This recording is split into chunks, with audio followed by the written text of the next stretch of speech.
উহারা প্রচার করুক হিংসা বিদ্বেষ আর নিন্দাবাদ, আমরা বলিব সাম্য শান্তি এক আল্লাহ জিন্দাবাদ। ছাত্র সংসদ নির্বাচনগুলোতে যে ফলাফল অর্জিত হয়েছে সেই ফলাফলটা আগামী জাতীয় নির্বাচনে অবশ্যই প্রভাব পড়বে। আমরা আমাদের কাজগুলো করে গেছি, শিক্ষার্থীরা আলহামদুলিল্লাহ আমাদের গ্রহণ করেছে। আমরা ছাত্র সংসদ নির্বাচনগুলোতে প্রচার প্রোপাগান্ডা বা অন্যদের যে প্রোপাগান্ডা এগুলোতে খুব বেশি মনোযোগ দেই না, বা আমাদের কাজেও এরকম হয় যে আমরা সাধারণত অন্যদের পিছনে লেগে থেকে সময় নষ্ট করতে চাই না। আমরা আমাদের নিজেদের কাজটা চালিয়ে যেতে চাই।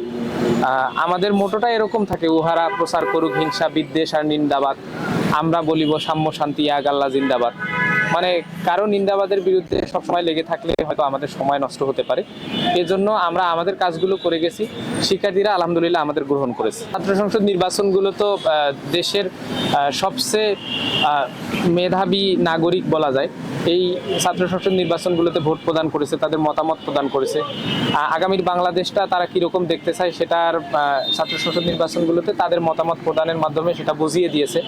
বিগত সময়ে অনেক শিক্ষার্থী আমাদের বলে যে ভাই আপনাদেরকে আমরা প্রথম ভোট দিয়েছি, জীবনের প্রথম ভোট, কারণ বিগত সময়ে তো নির্বাচন সেভাবে অনুষ্ঠিত হয় নাই, আমাদের প্রজন্ম সেভাবে নির্বাচন পায় নাই, এবং যে নির্বাচনগুলো হয়েছে সেগুলোতে ভোট দেওয়ার অবস্থা ছিল না।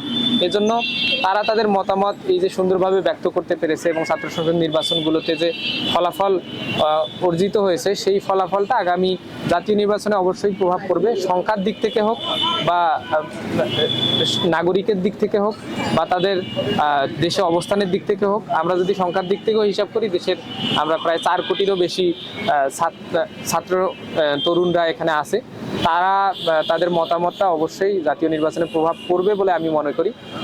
এবং শুধু ছাত্র সংসদ নির্বাচন না, শুধু ক্যাম্পাসগুলোতে না, আমরা সারা দেশের বিভিন্ন প্রান্তে আমরা যেই ছাত্ররা যেই শিক্ষার্থীরা ক্যাম্পাসে পড়াশোনা করি তারাও কোনো না কোনো জেলার, কোনো না কোনো উপজেলার, কোনো না কোনো গ্রামের, শহরের, বন্দরের, নগরের এখানকার আমরা স্টুডেন্ট।